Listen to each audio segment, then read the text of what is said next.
despite the looks of it, the way it ends is metaphorical for freedom. You know, that was the whole, because you do get an understanding what true freedom is. That's what the protagonist, that's what Bounce finally comes to. And as we near completion of it, with all the difficulties and the stress and all that stuff, I feel that. I feel that liberation, that kind of breaking free, you know, that he does in the end of it, that he does in the script, that he does by the end of the film. Okay, so now let's get people called back up to when we made an oath, a promise that we would do no other film without a budget. Yes, we did. Now here comes Alex from where I pick up at. You said it's actually before that. It's before that, yeah. He's trying to get out of it and try to jump to Alex. What had happened is that when I went to Texas, I was just, to me, I had gotten very peaceful about it. I was very peaceful about it. Peaceful to the point I could let it go, honestly. And I knew everything was going to be, I did not know that he was here, like getting this inspiration. I get this text on the road. I never forget driving through Oklahoma. And I just get this weird text that says, the Hunga. You know? And I'm like, and I'm driving. I can't wait to, you know what I'm saying? So, why you can't wait? A lot of people don't know that the Hunga is it's not Russian roulette. It's not jihad. It's not all the music videos you've done. Not all the commercials you've done.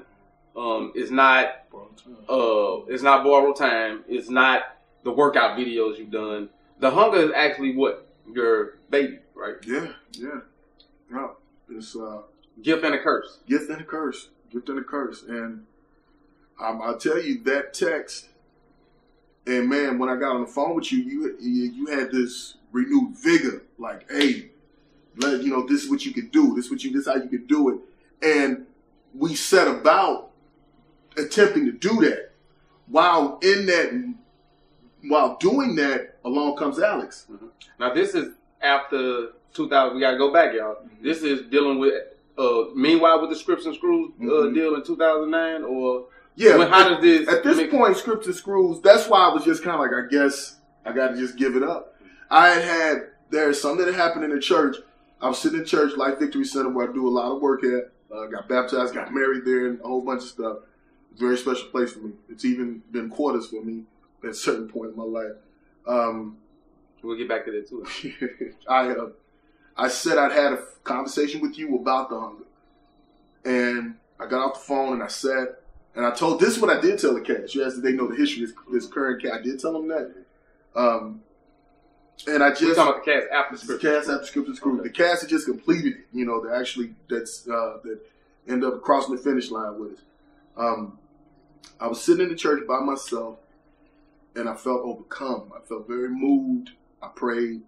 And I asked God, like, to do it. Like, I know you put this on me. You do it. I'm just going to take my hands off of it. You do it, you know. And when it's done, they'll know that it's you. Because those that'll see it will not be able to believe that we could get it done. And in this time where there is no budget, it's less of a budget than it was in Russian roulette. Oh, man. No budget. Recession is we in the recession now. We deep into it. Things are getting real bleak out here. Dried up out here was the word, you know. And that prayer was made. And then, I think a few weeks later, I get the call, you know, I get the text from him on my way back from Texas. We began moving forward in one direction. Alex comes along. Alex Dietrich. God bless Alex Dietrich. Who's Alex? Alex Dietrich, man. Who is Alex? Yeah, who's Alex? Man. Let the people know who Alex is. Alex Dietrich is one of our guardian angels. That's all I can say.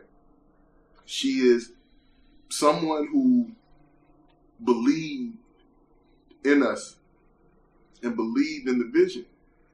Now, she didn't know about the Hunga at the time. She did not know about the Hunga at the time. What did she believe in the vision from what? An opportunity came. We had conversations about, we had become friends, talking about projects and things of that sort. We had actually first met her together. We were going to bring Russian roulette to the museum. I remember that. And we later did bring Russian roulette to the museum, but it wasn't through her. But so she knew about us and knew everything. An opportunity came to do an event, to do basically a film festival or an arts festival. I pitched the idea to her. Actually, she asked me. I talked to her about it. Like, man, well, what I would do, and it was just really just speaking to her in friendship, just in casual conversation. Next thing I know, she sends me an email like, "Hey, you were talking about an idea that you had. Talk to me about it." And I told him at this point, you ain't no cash, ain't nothing. Nothing. So immediately, originally we talked to her just about doing a film festival / music concert. That was the concept.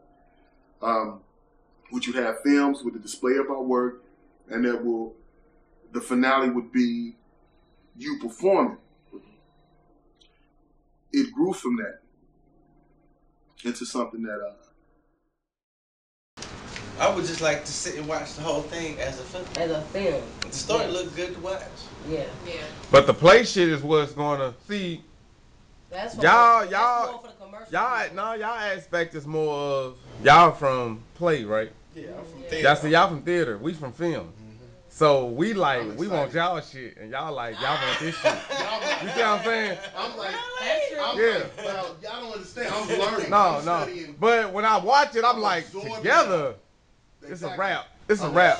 It's a rap. It's hard to do. If I can add to that, y'all not seeing, now don't forget we did interviews.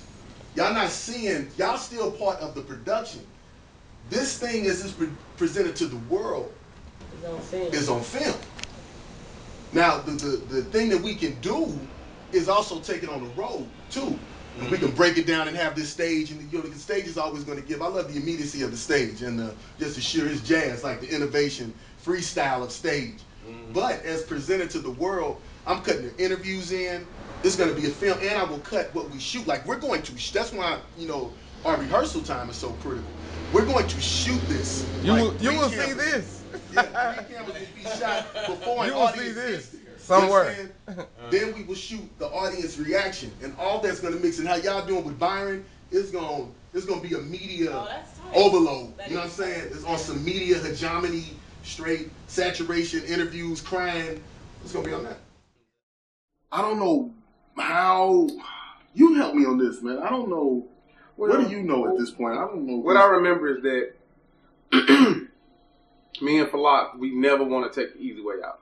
Yeah, that's the easy way out would have been just get films from filmmakers, local filmmakers, or whoever want to send in films, and we would just put these films on display, and we would just sit back and chill. You know what I'm saying? Besides performing, but the hunger was still sitting. Yeah. And at the time, you were talking about you wanted to do a play. Yeah. Your mind was like, "Oh, I want to do a play. I want to do a play. I want to do a play." Because we had the space and the time. It's the History Museum. Yeah. So the History Museum put on a lot of plays. We wanted to take full advantage of the moment and maximize that moment. Yeah. That's why we went at it like that, not knowing not knowing that this would turn into what it did. Somehow I got this. Somehow I felt it was time, and that's what I'm saying about the reservations as you get older. I never had these kind of reservations before. And something, that old feeling hit that I remember that connected me to the first from Jihad all the way up until that point. That it's time. Mm-hmm. And luckily it hit my best friend. It hit him too. And we was on it. It was like he was there. He was like, bet. And I thought we needed a budget, so yeah. I was like, man, we got because of the oath. Yeah. But the budget was them giving us that stage. Yeah. And them saying, do what you want to do. Yeah. So that was a budget like a month. That's it. You know what I'm saying? And I had that confidence again that I knew it was time. That even though it looked bleak, even though you know what I'm saying, it was how hard it would be in it, and it was difficult. It was very difficult, man. Especially calling people out to come and do something at a time where you can't give them, because that's what we wanted to. At least we had promised. At least we're gonna be able to give them a little envelope, $50, something in it to get to and from. We couldn't do that. I mean, we had a couple of where we were able to feed them here and there. Now, remember, guys, this is doing a film in St. Louis, Missouri. It's not a film town. This is 2011. There are a lot of people that want to be involved. Yes. And they came. With no avenue, right? With no avenue. They came.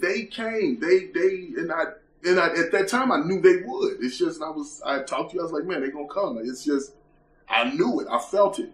And they did. And I always, whenever it would get hard, I would always think back to sitting back, you know, in that prayer in the church. And I knew that I connected them. That's why I speak it until forever. I will continuously stay on that because that's what happened. What does getting hard mean? You say times when it get hard. When it get hard is... Give me an example. Okay, May 28th. We do it.